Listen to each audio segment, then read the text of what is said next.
बाहर खड़ा train attendant यात्रियों की जांच कर रहा था, पर उसने ध्यान नहीं दिया कि एक लड़की तेजी से ट्रेन में चढ़ चुकी थी और दरवाजे पर बेकाबू होकर तड़प रही थी। बाहर कोई न देख उसने दरवाजे बंद करने का इशारा किया। दरवाजे बंद होते ही उसने एक खौफनाक नजारा देखा। सीढ़ियों पर भीड़ थी और वेटिंग एरिया में दंगे जैसा माहौल था। ट्रेन चलने लगी। एक छोटी लड़की बाहर देख रही थी। तभी ट्रेन अटेंडेंट को अचानक नीचे गिरा दिया गया। इससे लड़की डर गई। वो उसके पापा को बताना चाहती थी, पर वे सो रहे थे। तभी लड़की ने देखा कि एक यात्री ने अटेंडेंट को बताया कि कोई टॉयलेट में शोर मचा रहा है। हैरान होकर लड़की भी पीछे गई। अटेंडेंट ने दरवाजा खोला तो अंदर एक भिखारी कांप रहा था। अटेंडेंट टिकट की जांच करना चाहता था, पर भिखारी घबराया हुआ पागलों जैसी हरकतें कर रहा था, जैसे वह किसी डरावनी चीज का शिकार हुआ हो। इसी दौरान ट्रेन के एक और डिब्बे में वही वायरस से इन्फेक्टेड लड़की अपनी स्टॉकिंग्स को कसकर अपनी जांघों पर लपेट रही थी। उसे महसूस हो गया था कि वह जल्द ही अपना कंट्रोल खो देगी, और होता भी बिल्कुल वैसा ही है। कुछ मिनट बाद वह लड़खड़ाते हुए डिब्बे के अंदर पहुंच गई। इस समय वह और भी ज्यादा अजीब लग रही थी, मानो उसका शरीर अब उसका नहीं रहा। बची खुची ताकत के सहारे डिब्बे का दरवाजा खोलने के बाद वह आखिरकार खुद को संभाल नहीं पाई। लड़की सिर के बल दीवार से जा टकराई और फिर जोर से जमीन पर गिर पड़ी। उधर सब लोग इस बात से अनजान थे कि जल्द ही यह ट्रेन एक मौत का कुआं बनने वाली है। वही सूजन टॉयलेट जाना चाहती थी, लेकिन जब उसने दरवाजा खोला तो एक आदमी ने उसे रोक लिया। इस भारी भरकम अंकल ने सूजन को बताया कि उसकी प्रेग्नेंट वाइफ अंदर है, इसलिए उसने कहा कि सूजन पिछले डिब्बे में जाकर टॉयलेट करे। इसी समय एक फीमेल ट्रेन अटेंडेंट चेकिंग के लिए तैयार हो गई थी। तभी उसने जमीन पर पड़ी उसी लड़की को देख लिया। लड़की की हालत बेहद खराब देखकर उसने तुरंत अपने मैनेजर को बुलाया। तभी सूजन के पापा चौंक कर जागे। उनकी जेब में फोन वाइब्रेट कर रहा था। उन्होंने बेटी को गायब पाया, पर कंपनी से आए कॉल को देखकर उन्होंने पहले फोन उठाने का फैसला किया। उस शांत माहौल में जब उसने अचानक ट्रेन अटेंडेंट के जूतों की आहट सुनी जो कॉरिडोर में बहुत तेजी से गुजर रहे थे, तो उसे महसूस हुआ कि शायद कुछ इमरजेंसी आ गई है, जिसके कारण वह इतनी जल्दी में वहां से निकल रहा था। इसलिए लड़की के पापा भी हल्का सा महसूस करने लगे कि कुछ गड़बड़ है, और वह तुरंत उठकर अपनी बेटी को ढूंढने लगे। पीछे बैठे सभी यात्री डर के मारे टीवी पर चल रही इमरजेंसी खबर को घूर रहे थे, और जमीन पर गिरी लड़की को बेहोश देखकर ट्रेन अटेंडेंट भी उलझन में थी। लेकिन इंटरकॉम का सिग्नल अचानक ही चला गया, और जब वह अपने मेल अटेंडेंट के आने का इंतजार कर रही थी, तभी अचानक लड़की पूरी तरह इन्फेक्टेड होकर एक खतरनाक ज़ॉम्बी में बदल गई। अटेंडेंट के पुकारने पर जब कोई जवाब नहीं मिला तो वह वहां भागा, पर तब तक फीमेल अटेंडेंट के साथ अनहोनी हो चुकी थी। खिलाड़ियों वाले डिब्बे में ज़ॉम्बी फीमेल अटेंडेंट की पीठ पर थी। वह उसे रोकने की कोशिश कर रही थी और यात्रियों से मदद चाहती थी, पर वे कुछ समझ पाते उससे पहले ही वह बेहोश होकर गिर गई। इतने में ही ज़ॉम्बी लड़की ने दूसरे यात्री को अपना शिकार बना लिया। लेकिन जैसे ही ताइजुन अपने दोस्त की मदद के लिए आगे बढ़ा, तभी उसकी गर्लफ्रेंड ने जमीन पर इन्फेक्शन फैलते देखा।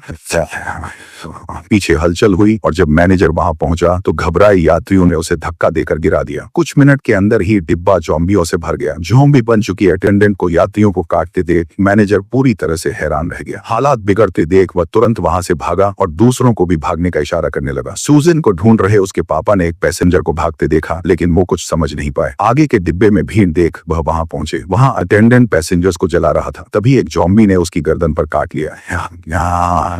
ये देखकर पैसेंजर वहां से हिलने की हिम्मत नहीं कर पाई, और वह भी एक और ज़ॉम्बी का शिकार बन गई। इस पल लड़की के पापा, जिसका नाम स्योक था, उसे सब समझ आ गया। वह सूजन को लेकर पीछे की ओर भागने लगा, पर उसकी बेटी बुरी तरह से घबरा गई। ज़ॉम्बी तेजी से उसके ठीक पीछे था। स्योक को भी डर लगने लगा, क्योंकि आगे तड़प रहे पैसेंजर के शरीर में भी वायरस अब फैल चुका था। लेकिन उसके हमला करने से पहले ही उसने उसे दूर कर दिया। अब पीछे के सारे डिब्बे ज़ॉम्बियों के कब्जे में आ चुके थे। उधर डोंग आगे टॉयलेट के पास था, और भागते लोगों को देख उसने अपनी वाइफ को बाहर बुलाया। तभी उन्होंने देखा कि ज़ॉम्बी सामने है और स्योक उनके बीच फंस गया है। डोंग अभी भी कुछ समझ नहीं पाया। पता करने के लिए उसने ज़ॉम्बी बन चुके आदमी को जकड़ लिया, लेकिन अचानक उस ज़ॉम्बी ने उसी पर हमला कर दिया। ज़ॉम्बियों का ध्यान भटकते देख स्योक जल्दी से अपनी बेटी को लेकर वहां से निकल गया। डोंग ने अपनी ताकत से ज़ॉम्बियों को एक छोटे कमरे में बंद कर दिया। जमीन पर पड़े इंसान को म्यूटेट होते देख वह तुरंत अपनी पत्नी को पुकारने लगा और उससे विनती की कि वह वहां से भाग जाए। लेकिन पीछे से बड़ी संख्या में ज़ॉम्बियों को आते देख डोंग भी तुरंत वहां से निकल गया। इस समय स्योक ट्रेन के सुरक्षित डिब्बे में पहुंच चुका था। सभी लोग इमरजेंसी न्यूज देख रहे थे। जब उन्होंने हड़बड़ी में आए यात्रियों को देखा तो उन्हें भी एहसास हुआ कि ट्रेन में भी वही हो रहा है जो न्यूज में दिखाया गया था। उधर डोंग और उसकी वाइफ के पीछे ज़ॉम्बी दौड़ रहे थे। तभी एक बूढ़ा आदमी अचानक मेन डोर बंद करने को कहता है, लेकिन दरवाजा आधा बंद हुआ ही था कि अचानक अटक गया। तभी स्योक ने देखा कि ऊपर वाला स्विच अटका हुआ है, पर स्विच खोलने के बाद भी उसने दरवाजा बंद नहीं किया, बल्कि दोनों के आने का इंतजार किया। लेकिन उस बूढ़े के उकसाने पर आसपास के लोग भी उसके साथ हो गए, इसलिए उसने मजबूरी में डिब्बे का दरवाजा बंद कर दिया और दोनों ज़ॉम्बीज के बीच में फंस गए। बच्ची बार बार चिल्लाती रही कि पापा मेन डोर खोल दो, लेकिन वह कुछ नहीं कर सका। उधर डोंग अपनी प्रेग्नेंट वाइफ को बचाने के लिए ज़ॉम्बी से लड़ता रहा, यह सोचकर कि वे लोग गेट खोल देंगे, लेकिन कोई भी ऐसा नहीं करने वाला था। मजबूर मजबूर होकर उसने खुद दरवाजा खोल लिया। सियोक ने देखा कि जॉम्बी दरवाजा खोलना नहीं जानते, इसलिए उसने डॉम से दरवाजा खुला छोड़ने को कहा। इतने में ही डॉम की वाइफ ने तुरंत जमीन पर गिरा पानी उठाया और अखबार से उसे कांच के दरवाजे पर चिपका दिया। तब जाकर जॉम्बी शांत हुए। अभी अभी जो बूढ़ा डॉम को आने से मना कर रहा था, वो अब खुद ही आगे बढ़कर पूछताछ करने लगा ताकि वो सारी जिम्मेदारी सियोक पर डाल दे।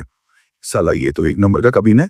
तभी कंडक्टर ने घोषणा की कि ऊपर से निर्देश है कि बाहर दंगे हो सकते हैं, इसलिए ट्रेन अगले स्टेशन पर नहीं रुकेगी। पर बूढ़ा आदमी अटेंडेंट को बुलाकर आदेश देता है कि ट्रेन वहां जरूर रुकनी चाहिए, बदले में चाहे जितने पैसे ले लो। ठीक उसी समय सियोक को अपनी बूढ़ी माँ का फोन आता है। असल में घर में अचानक बहुत सारे जॉम्बी घुस आए थे और माँ को जॉम्बी ने काट लिया था। सियोक की माँ चिंता कर रही थी कि उसका बेटा बाहर किसी खतरे में ना पड़ जाए। वादा करो इनका ख्याल हमेशा रखोगी।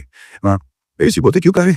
जैसे ही उसकी मां में संक्रमण हो रहा था, वैसे ही उनका नियंत्रण खो गया और फोन भी इसी वजह से कट गया। लेकिन इस समय सियोक कुछ भी नहीं कर सकता था। वह बस अपनी बेटी के पास रहकर उसकी हिफाजत कर सकता था। इसी दौरान ट्रेन अचानक इमरजेंसी ब्रेक लगाती है। असल में ट्रेन अगले स्टेशन से गुजर रही थी और बाहर लोग लगातार खिड़कियों पर दस्तक दे रहे थे। साफ था कि बाहर भी बड़ी संख्या में जॉम्बी है। इतनी डरावनी स्थिति देखकर सियोक जल्दी से अपनी बेटी को अपनी बाहों में ले लेता है। ट्रेन के गुजरते ही हर जगह अफरा तफरी मच जाती है। तभी कोरियाई सरकार भी प्रेस कॉन्फ्रेंस करके पूरे देश में पेंडेमिक घोषित कर देती है और किसी को भी बाहर निकलने से मना कर देती है। ट्रेन में जब सभी लोग उलझन में थे, तभी ट्रेन कंडक्टर ने उन्हें एक और खबर दी। ट्रेन अगले डेजन स्टेशन पर रुकेगी, जहां सेना पहले ही तैनात हो चुकी है। यह सुनकर सियोक भी जल्दी से फोन करने चला जाता है। इस बीच डोंग और सूजन आपस में बातें करने लगते हैं। वह बच्ची से पूछता है कि उसके पापा क्या करते हैं। फंड मैनेजर है। Fund manager. खून चूसता है। खून। सूजन डोंग की बातें अच्छी तरह से समझ रही थी। वह बुरा ना माने, इसलिए डोंग की वाइफ ने उसे कैंडी दी और बच्चे की हलचल महसूस कराई। इससे सूजन का उनसे जुड़ाव हो गया। तभी सूजन के पापा ने अपने वीआईपी कस्टमर को फोन किया, जो एक स्पेशल ऑफिसर थे। ऑफिसर ने फ्री में शेयर मार्केट की टिप्स लेने के लिए सियोक को बताया कि डेजोन स्टेशन पर पैसेंजर्स को क्वारंटाइन किया जाएगा। इसलिए उसने सियोक को बच निकलने की एक एडवाइस दी। तुम मेन गेट से बाहर मत निकलना, ठीक है? ईस्ट वाली गेट से बाहर आना, मेरे आदमी तुम्हें वहीं मिलेंगे। ओके। जैसे ही सियोक जाने लगा, उसने देखा कि भिखारी डरा हुआ वही बैठा है। सियोक को लगा कि उसने कुछ नहीं सुना, पर वह अनजान बनने का नाटक कर रहा था। जल्द ही ट्रेन स्टेशन पर रुकी, जहां बिल्कुल सन्नाटा था। यात्री सावधानी से उतरने लगे। कंडक्टर पीछे देखने गया तो उसने एक खौफनाक नजारा देखा। तभी उसी मतलबी बूढ़े आदमी ने बताया कि जिस स्टेशन पर हम रुके हैं, वहां का पूरा शहर सील है और अब सिर्फ बुसान ही खुला है। उसने कंडक्टर से इंजन अलग कर उसे अकेले बुसान ले जाने को कहा। कंडक्टर ने उसकी बात अनसुनी की और यात्रियों को खबर देने चला गया। उधर यात्री बाहर गेट की ओर बढ़ रहे थे और वहां सेना ना देख काफी हैरान थे। हॉल में अब भी उथल पुथल मची हुई थी। सियोक ऑफिसर को ढूंढ रहा था ताकि वह बताए एक सुरक्षित जगह पर जा सके। रेलिंग पर बैन लिखा था, पर वह बेटी संग अंदर चला गया। यह देख डोंग और उसकी वाइफ हैरान रह गए। अभी सूजन ने पूछा कि हम उनके साथ क्यों नहीं जा रहे हैं। उसी समय वह भिखारी भी वहां आ गया। तभी उसने बताया कि उसने सियोक की सारी बातें सुन ली थी। मुझे मालूम है बाकियों को अलग रखा जाएगा। ये सुनते ही सूजन तुरंत बाकी लोगों को बुलाने दौड़ पड़ी, लेकिन सियोक ने उसे रोक लिया। उसने अपनी बेटी से कहा कि अभी किसी की परवाह मत करो। ऐसे माहौल में हर किसी को अपनी खुद की भलाई के लिए सोचना चाहिए। इस बात ने सूजन को अंदर से तोड़ दिया।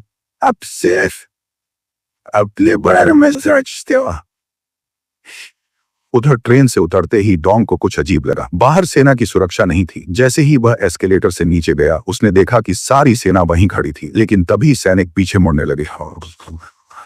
असल में वायरस को रोकने के लिए तैनात सेना खुद संक्रमित होकर जॉम्बी बन चुकी थी। डोंग अपनी प्रेग्नेंट वाइफ को लेकर एस्केलेटर से कूदकर भाग गया। समय पर भाग न पाने वाले लोग तुरंत शिकार बन गए। इन सैनिकों की ताकत और स्पीड जॉम्बी बनने के बाद और भी डरावनी और घातक हो गई थी। ठीक उसी समय जॉम्बीज की भीड़ सूजन के पास पहुंच गई। घबराहट में वह हिल भी नहीं पाई। तभी जॉम्बी उस पर झपटे। सियोक ने देखा कि अब समय नहीं बचा है। तभी डोंग वहां आ गया और सूजन बाल बाल बच गई। तभी जॉम्बी लड़की के पापा की ओर बढ़े। डोंग और उसकी वाइफ लड़की को लेकर निकल गए। कॉरिडोर जॉम्बियों से भर चुका था और लोग प्लेटफॉर्म की ओर भाग रहे थे। बेसबॉल खिलाड़ी सबको जल्दी भागने को कह रहे थे, लेकिन सियोक इस मौके को चूक गया और एक जॉम्बी ने उसे गिरा दिया। उसने किताब जॉम्बी के मुंह में ठूंस कर खुद को बचाया। इसी बीच डोंग ने डंडे से दरवाजा अटकाकर बंद कर दिया, पर वे वहां से गए नहीं। वे उन लोगों की मदद कर रहे थे जो हॉल से भाग रहे थे। तभी एक भिखारी ने लड़की के पापा की मदद की। डर के मारे सियोक डोंग के पुकारने पर होश में आया और वहां से भागा। तभी बड़ी संख्या में जॉम्बीज वहां आ गए और सियोक के पहुंचते ही सबने मिलकर मेन डोर बंद कर दिया, पर जॉम्बीज को रोके के रखना बहुत ज्यादा मुश्किल था। उनकी तादाद लगातार बढ़ रही थी। उधर ट्रेन तक पहुंचे लोगों ने जल्दी से दरवाजा खोला, पर अंदर भी ज़ॉम्बी थे। कंडक्टर केबिन की ओर भागा और लोग पीछे वालों को जल्दी भागने को कहने लगे, पर वो मतलबी बूढ़ा आदमी दरवाजा बंद करने की ताक में था। ट्रेन कंडक्टर केबिन में गया और खिड़की खोलकर यात्रियों का इंतजार करने लगा। तभी अचानक ऊपर की खिड़की टूटी और ज़ॉम्बियों का एक झुंड नीचे गिरने लगा। एक बूढ़ी औरत ज़ॉम्बी के नीचे दब गई। उठने पर उसने देखा कि हड्डी टूटने के बावजूद ज़ॉम्बी अब भी इंसानों पर हमला करने की कोशिश कर रहा था। डरी हुई औरत को दो भले लोगों ने जल्दी से ट्रेन में खींचा। भीड़ के कारण सब अलग अलग डिब्बों में चढ़ने को मजबूर हो गए। प्रेग्नेंट महिला ने ज़ॉम्बी देखकर दरवाजा खोलने की कोशिश की। वह लड़की और औरत की मदद कर रही थी, पर जैसे ही वह दरवाजा बंद करने की कोशिश करने लगी तभी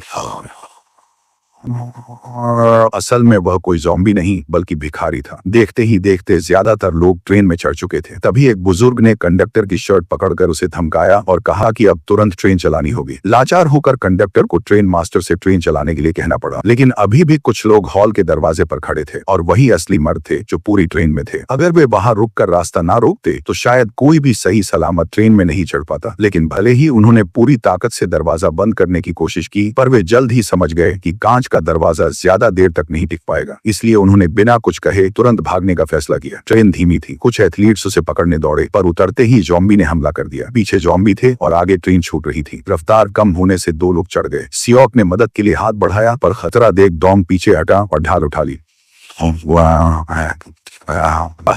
आखिर में सियोक की मदद से डोंग भी सफलतापूर्वक ट्रेन में चढ़ गया और इससे दोनों के बीच गहरी दोस्ती हो गई। तभी कंडक्टर ने रेलवे केंद्र से संपर्क किया और सुरक्षित स्टेशन न मिलने पर ट्रेन को बुसान की ओर बढ़ा दिया। उस समय सब अलग अलग डिब्बों में थे। डोंग की वाइफ ने फोन करना चाहा, लेकिन भिखारी ने उसे रोक दिया क्योंकि उसने देखा कि दाएं और बाएं दोनों तरफ के डिब्बों में ज़ॉम्बी भरे हुए थे। वे चारों ट्रेन के दरवाजे के पास फंस गए थे, लेकिन क्योंकि उन्होंने कोई तेज आवाज नहीं की थी और ज़ॉम्बियों ने उन्हें नहीं देखा था, इसलिए वे पकड़े नहीं गए। अब उनके पास छुपने के लिए केवल डिब्बे के दोनों ओर बने टॉयलेट ही बचे थे। वे बहुत सावधानी से वहां पहुंचे और तभी जब औरत ने भिखारी को जल्दी आने का इशारा किया, तभी एक ज़ॉम्बी की नजर उन पर पड़ गई और देखते देखते कई सारे ज़ॉम्बी उन पर टूट पड़े और टॉयलेट में मौजूद तीनों की जान खतरे में आ गई। तभी जिन्ही को उसके बॉयफ्रेंड का फोन आया और पता चला कि वह सब ठीक है। उधर डोंग ने अपनी वाइफ को फोन किया। उसने घबराकर बताया कि वह बच्ची के साथ डिब्बा 13 में फंसी है और मदद चाहती है। लड़के ने बताया कि बाकी यात्री डिब्बा नंबर 1 से 5 में है, जबकि वे अभी 9 में हैं। अपने दोस्तों तक पहुंचाने के लिए तीनों ने मिलकर इन खतरनाक ज़ॉम्बीज़ के बीच से निकलने का फैसला किया। जब ट्रेन अचानक एक सुरंग में घुसी, तभी डोंग ने योजना बनाई कि सुरंग से बाहर निकलते ही वे अंदर घुसेंगे। डोंग सबसे आगे खड़ा हुआ और सामने से आने वाले ज़ॉम्बीज़ को पहले संभाला। वहीं दोनों पीछे बचे ज़ॉम्बीज़ से डोंग को कवर देने लगे। इस समय वे लोग 10 नंबर डिब्बे में थे और उनका प्लान सबसे पहले 13 नंबर डिब्बे में जाकर लोगों को बचाना था। तीनों एकजुट होकर ज़ॉम्बीज़ को पीछे धकेलते हुए 10 नंबर डिब्बे से निकल गए, लेकिन जैसे ही उन्होंने अगले 11वें डिब्बे के भीतर प्रवेश किया तो तयजुन अचानक पूरी तरह से हक्का बक्का होकर वहीं खड़ा रह गया, क्योंकि जो उसके सामने खड़े थे वो ज़ॉम्बी बन चुके उसके साथी थे। इस वजह से वह अपने पुराने साथियों को मारने के लिए हाथ नहीं उठा सका। इसलिए डोंग ने पहले हमला करने का फैसला किया और सभी को एक एक करके जमीन पर पटक दिया। तयजुन के दोस्त बहुत ज्यादा ताकतवर थे और ज़ॉम्बी बनने पर उनकी ताकत और भी खतरनाक हो चुकी थी। अपने दो साथियों को खतरे में देखकर भी वह उन पर हाथ नहीं उठा पाया। जल्दी ही वे सभी ज़ॉम्बी सियोक और डोंग को अपने कब्जे में लेने लगे, लेकिन यह सब के बावजूद वह सिर्फ उन्हें देखता रहा। इतने में ही ट्रेन एक सुरंग से गुजरी और तभी उन्होंने अजीब बात देखी। ज़ॉम्बीज़ ने उन पर हमला बंद कर दिया और इधर उधर शिकार ढूंढने लगे। तीनों हैरान खड़े रह गए। तभी ऊपर से बॉल गिरी और ज़ॉम्बी वहां मुड़ गए। सियोक ने बैट को ऊपर मेटल रैक पर बजाया और वाकई ज़ॉम्बी तुरंत वहां इकट्ठा हो गए। वे तुरंत मौके का फायदा उठाकर उस डिब्बे को पार कर गए, लेकिन तभी ट्रेन फिर से सुरंग से निकल गई और ज़ॉम्बी एक बार फिर उनके सामने आ खड़े हुए। तीनों वहीं नीचे झुककर सोचने लगे और इस नतीजे पर पहुंचे कि इन ज़ॉम्बीज़ की सुनने और देखने की ताकत हम इंसानों से कहीं ज्यादा तेज है। लेकिन जैसे ही वे अंधेरे में होते हैं, उनकी देखने की ताकत पूरी तरह खत्म हो जाती है, जबकि सुनने की शक्ति रात में और भी तेज हो जाती है। इसलिए जब वे 12 नंबर डिब्बे में घुसने वाले थे, तभी सियोक को एक अच्छा तरीका सूझा। उसने डोंग से उसका मोबाइल मांगा और जल्दी से अपना नंबर उसमें सेव कर लिया। जब ट्रेन सुरंग में घुसी तो तीनों चुपचाप ज़ॉम्बीज़ के पीछे वाली सीटों तक पहुंच गए। फिर उसने डोंग का मोबाइल पीछे रख दिया और अपने मोबाइल से उस पर कॉल कर दिया। मोबाइल की रिंगटोन सुनते ही सभी ज़ॉम्बीज़ शोर की ओर दौड़ पड़े और इस तरह चालाकी से तीनों डिब्बा नंबर 12 पार कर 13 के सामने पहुंच गए। डोंग की वाइफ, बूढ़ी महिला और बच्ची उस भिखारी के साथ बाथरूम में फंसी हुई थी, पर अचानक डोंग को देखते ही उसकी वाइफ इमोशनल हो गई। सूजन की नजरें अपने पापा को ढूंढ रही थी। तभी सियोक ने उसे देख लिया। महज 3 मीटर दूर ज़ॉम्बी थे और ट्रेन सुरंग से बाहर आ गई थी। ज़ॉम्बीज़ के उन्हें देखने से पहले ही वे तीनों तुरंत टॉयलेट के अंदर घुस गए। उन्होंने मोबाइल पर देखा कि अब अगला टनल 2 मिनट के बाद है।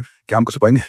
हाँ, हम कर लेंगे। अब डॉन को एहसास हो चुका था कि वह सियोक के बारे में गलत सोचता था। असल में सियोक लोगों का खून नहीं चूसता, बल्कि वह तो लोगों का सब कुछ चूस लेता है। मजाक से हटके सियोक एक अच्छा आदमी था। ठीक उसी समय जिनही को तेजुन का मैसेज मिला, जिसमें उसने बताया कि वह उसे 15 नंबर डिब्बे में मिलने आ रहा है। यह मैसेज मिलते ही जिनही ने सबको बता दिया कि उसके सभी दोस्त जल्द ही डिब्बा नंबर 15 में आने वाले हैं। ये सुनते ही पास बैठा बूढ़ा आदमी घबरा गया। उसे लगा कि यह तो बिल्कुल नामुमकिन है कि वे लोग इतने ज़ॉम्बी से बचकर हम तक लौट कर आ रहे हैं, वो भी बिना इन्फेक्ट हुए। ये तो पॉसिबल ही नहीं है। बूढ़े आदमी ने इतने घुमा फिराकर बात कही कि पास खड़े सभी लोग इस बात पर यकीन करने पर मजबूर हो गए कि वे सभी लोग ज़ॉम्बी वायरस से इन्फेक्टेड हो चुके हैं, बस अभी तक उन पर असर नहीं हुआ है। पर इन लोगों ने यह बिल्कुल नहीं सोचा कि वह आदमी जो हर जगह इनको बचा रहा था, वो आकर उन लोगों को खतरे में कैसे डाल सकता है। इसलिए जिनही ने धीमी आवाज में कंडक्टर से विनती की, लेकिन वो भी कुछ नहीं कर सका। जब ट्रेन फिर से सुरंग में दाखिल हुई, डॉन आगे बढ़ने लगा, पर कॉरिडोर ज़ॉम्बीज से भरा था। तभी सियोक की नजर सामान रखने वाली रैक पर पड़ी और उसने डॉन को आइडिया दिया। इतने में सभी लोग तुरंत हरकत में आए और चुपचाप ऊपर से रेंगने लगे। आगे का रास्ता बंद देखकर सियोक ने एक बैग उठाकर पीछे की ओर फेंक दिया, जिससे ज़ॉम्बीज का ध्यान भटक गया। फिर उसने सूजन को उठाया और भागने लगा, पर वे ऊपर वाले भिखारी को भूल गए। नीचे उतरते समय सूजन ने देखा कि भिखारी के पैर लड़खड़ा रहे थे, जिससे वह नीचे गिर गया। उसे गिरा देख सूजन मदद करना चाहती थी, पर अचानक हुई आवाज ने ज़ॉम्बीज का ध्यान अपनी ओर खींच लिया। सियोक को मजबूरन अपनी बेटी को पहले आगे भेजना पड़ा और वह खुद भिखारी को सहारा देने चला गया। लेकिन ठीक उसी समय ट्रेन अचानक सुरंग से बाहर निकल आई। ज़ॉम्बी तेजी से उनकी ओर बढ़ने लगे। दोनों डर के मारे पूरी तरह सहम गए। वह आदमी बैट से हमला करने के लिए तैयार था। तभी डॉन ने उन्हें जल्दी आने का इशारा किया। सियोक ने भिखारी से कहा कि 3 गिनते ही उसे भागना होगा, लेकिन तभी ज़ॉम्बीज बेतहाशा उनका पीछा करने लगे। लेकिन दोनों के अंदर आते ही डॉन ने दरवाजा बंद कर दिया और ज़ॉम्बी दरार में फंस गए। डॉन ने आधे खुले दरवाजे को मजबूती से पकड़े रखा, जबकि उसका साथी दूसरी बोगी का दरवाजा खोलने चला गया, पर वह नहीं खुला। सियोक ने पूरी ताकत से खींचना शुरू किया और तायजुन ने तुरंत अपने साथी को फोन लगाया। उसे नहीं पता था कि असल में सामने वालों ने जानबूझकर दरवाजा बंद कर रखा है और जिनही को काबू में कर लिया है। लड़की का फोन बजते ही किम मैनेजर ने उसे लात मारकर तोड़ दिया। दरवाजा न खुलता देख सियोक तुरंत डॉन की मदद करने के लिए वहां पहुंच गया। इधर ताइजून पूरी ताकत से दरवाजा तोड़ने में लगा हुआ था, पर दरवाजा इतना मजबूत था कि टूटा ही नहीं। उधर डॉन जोर लगाकर दरवाजे को पकड़े रहा ताकि ज़ॉम्बीज अंदर न आ सके। लेकिन इस बार हालत और भी खराब हो गई, क्योंकि ज़ॉम्बी के दांतों के गहरे निशान डॉन के हाथ पर थे। एक तरफ लड़का पागलों की तरह कांच को पीट रहा था, वहीं दूसरी ओर लोग चुपके से हंस रहे थे। देखते ही देखते कांच का दरवाजा टूटने ही वाला था। तभी किम मैनेजर तुरंत दौड़कर उसे रोकने गया। इतने में ही सभी लोग मिलकर गेट बंद करने लगे। उन बेरहम लोगों ने यह भी नहीं सोचा कि लड़के का हाथ गेट में फंसा हुआ है। अगर ज्यादा ताकत लगाई तो हो सकता है वह हाथ अलग हो जाए। ठीक उसी समय एक बुजुर्ग महिला ने अपनी बहन को देखा। वह तुरंत भीड़ रोकने दौड़ी और जिनही ने मौका पाते ही कंडक्टर का हाथ काट लिया, जिससे वह छूटकर महिला की मदद को बढ़ गई। तभी एक आदमी ने बुजुर्ग महिला को धक्का दे दिया। इतने सारे लोगों के सामने जिनही कुछ नहीं कर सकी। संक्रमित डॉन को देखकर उसकी प्रेग्नेंट वाइफ पूरी तरह से टूट गई। वह चाहती थी कि उसका बच्चा अपने पिता को देख सके। ज़ॉम्बीज के अंदर आने से पहले डॉन ने सियोक को उसे वहां से सुरक्षित ले जाने को कहा। संक्रमण फैलने से पहले उसने बच्चे का नाम रखा और तभी कांच पूरी तरह से बिखर गया। डॉन अपनी आखिरी सांस तक उन्हें आगे बढ़ने से रोकता रहा, पर ज़ॉम्बीज की तादाद कम नहीं हो रही थी। दूसरी ओर कोई दरवाजा खोलने को तैयार नहीं था। ऊपर से किम मैनेजर ने दरवाजा बंद करने के लिए पूरी ताकत झोंकी। इसी बीच डॉन में बदलाव शुरू हुआ, पर वह शरीर के अंदर वायरस से लड़ते हुए ज़ॉम्बीज को आखिरी सांस तक रोकता रहा। जैसे ही बड़ी संख्या में ज़ॉम्बी पागलों की तरफ बाहर निकलने लगे, सियोक ने आखिरकार दरवाजा खोलकर सबको अंदर खींच लिया। लेकिन निराश बुजुर्ग महिला अब जीना नहीं चाहती थी और उसने ज़ॉम्बीज को खुद पर झपटने दिया। अपनी बहन को दूर जाते देख दूसरी बुजुर्ग महिला यह सहन नहीं कर पाई। सियोक ने जल्दी से दरवाजा बंद किया और गुस्से में आकर किम को एक जोरदार घूंसा मारकर नीचे गिरा दिया। क्यों किया बुरा नाम? लेकिन किसे पता था कि वह मतलबी किम उल्टा सियोक पर इल्जाम लगाने लगेगा। ये भी व्यक्ति है। उसके इल्जाम और भड़काने से सियोक सबकी नजरों में एक विलन बन गया। सियोक ने पलटकर जवाब देने के बजाय चुपचाप उनकी बातें सुनी। चले जाओ यहाँ से।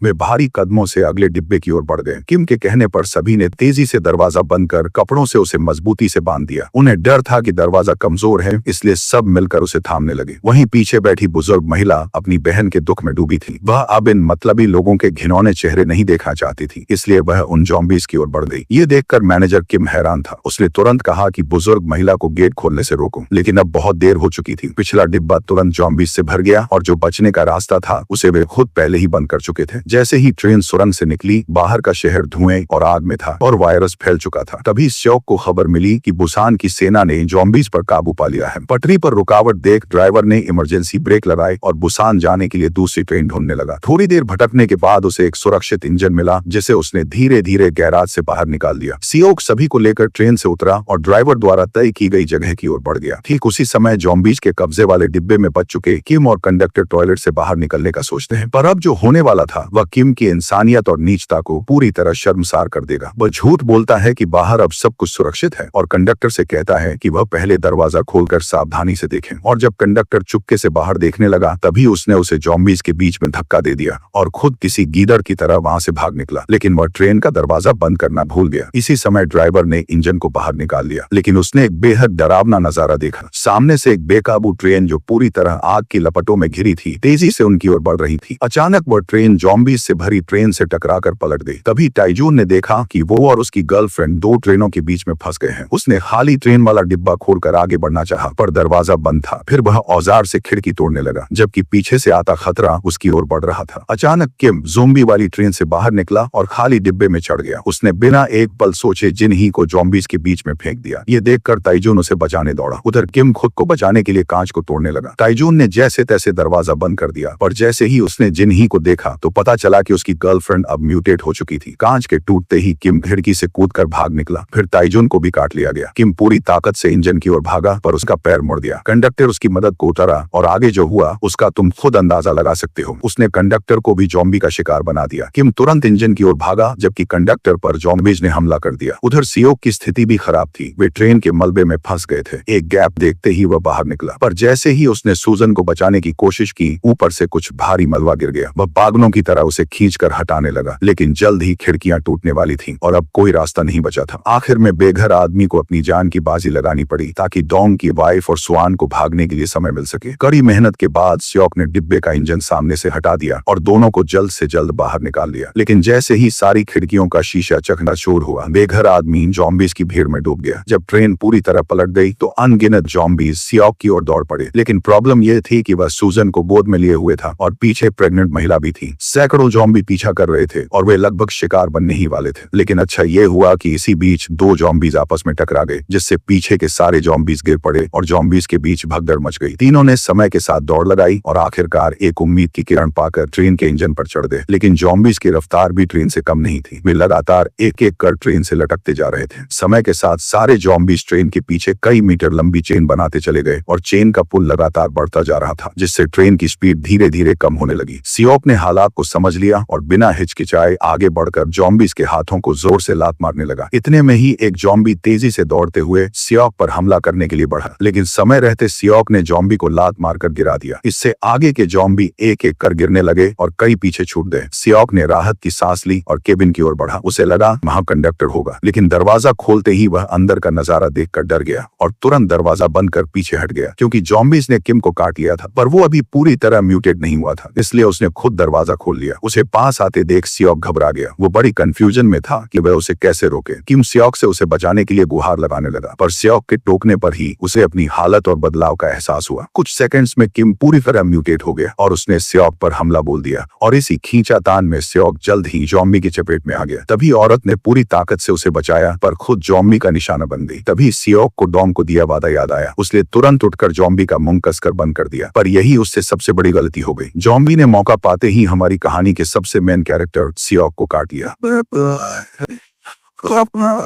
सियोक जानता था कि अब क्या होने वाला है, इसलिए म्यूटेट होने से पहले उसने कमर में जंजीर बांधकर रेलवे ट्रैक के पास की जमीन को निशाना बनाया और वह ज़ॉम्बी को लेकर नीचे कूद गया और उसे जमीन पर फेंक दिया। लेकिन एक खतरा टल जाने के बाद दूसरा खतरा वह खुद बन गया। सियोक ने अपनी हालत को समझते हुए सूजन की ओर देखा। उसे एहसास हुआ कि वह कितना सेल्फिश था। वह बस केवल अपने बारे में सोचता था और कभी सूजन की फीलिंग्स को नहीं समझा। अब वह बस अपनी गलती सुधारना चाहता था, इसलिए वो जंजीर खोलकर तुरंत केबिन में भागा और महिला को जल्दी से बताया कि ट्रेन को कैसे रोक सकते हैं। शायद यह उसकी बेटी के लिए आखिरी काम था। इसके बाद सियोक अपनी बेटी के पास गया और धीरे से उसे कुछ समझाया। उसने कहा कि अब हमेशा उसे आंटी के साथ रहना है और आंटी को बिल्कुल भी परेशान नहीं करना है। ये सुनते ही सूजन जोर जोर से रोने लगी। काहे मान जाओ, मेरे साथ रहो, काहे मान जाओ। इसके बाद सियोक रोते हुए तुरंत केबिन से बाहर निकल गया। सूजन के पैदा होने की यादों को याद करते हुए उसे सूजन के साथ बिताए वो पल याद आ गए। ये सोचकर सियोक मुस्कुरा दिया और उसका दर्द कुछ कम हो गया और इसी आखिरी याद के साथ वह हमेशा के लिए सूजन से दूर हो गया। डोंग की वाइफ पूरे रास्ते चुपचाप स्वान के साथ बुसान शहर तक आई। ट्रेन सुरंग से पहले रुक गई। आगे बहुत सारा मलबा और कई लाशें पड़ी थी। पीछे हटने का रास्ता न होने की वजह से वे अंधेरी सुरंग में घुसे। सुरंग के एंड पर तैनात सैनिकों ने दोनों पर निशाना साध लिया। उनका काम सुरंग से इस ओर आने वाले ज़ॉम्बीज को मार गिराना था, पर उन्हें यह पक्का नहीं था कि वह दोनों ज़ॉम्बीज नहीं है। इतने में ही ऊपर से ऑर्डर आए कि उन्हें ज़ॉम्बी समझकर मार गिराया जाए। ऑर्डर मिलते ही सैनिकों ने टारगेट लॉक कर ट्रिगर साध लिया। तभी सुरंग से एक गाना सुनाई दिया। सब जानते थे ज़ॉम्बी गा नहीं सकते। आवाज सुनते ही दो सैनिकों ने साथियों को सुरक्षा के लिए अंदर पहुंचाया। सूजन हमेशा यह गाना अपने पापा को सुनाना चाहती थी, लेकिन अब ऐसा होना बिल्कुल नामुमकिन था और इस तरह इस मास्टरपीस मूवी का अंत हो गया। सच बताऊं तो ये मूवी मुझे भी इमोशनल कर देती है। मैं चाहे जितनी बार भी इसे देखूं। वैसे मुझे आप अपने बारे में बताओ कि आपको ये मूवी कैसी लगी। अच्छी लगी हो तो वीडियो को लाइक करके चैनल को सब्सक्राइब कर लेना और नेक्स्ट कौन सी मूवी देखना चाहोगे जरूर बता देना।